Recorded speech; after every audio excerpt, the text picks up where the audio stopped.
got our 2015 Rav4 here. Let's go ahead and open that glove box.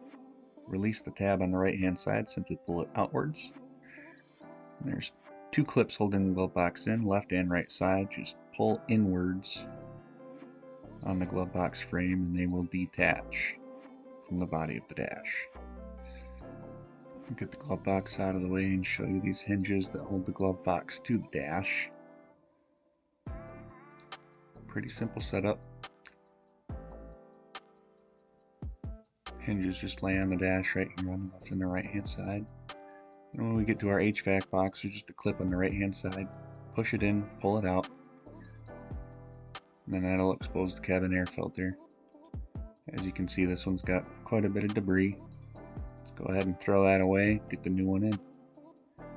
So slide it in. We're going to have orientation facing down. The blower pulls the air down into the cage.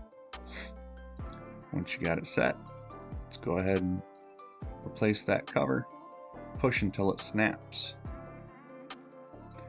Go ahead and take your glove box door, get those hinges lined back up onto that frame, push it in until it clicks firm, and slide the glove box up.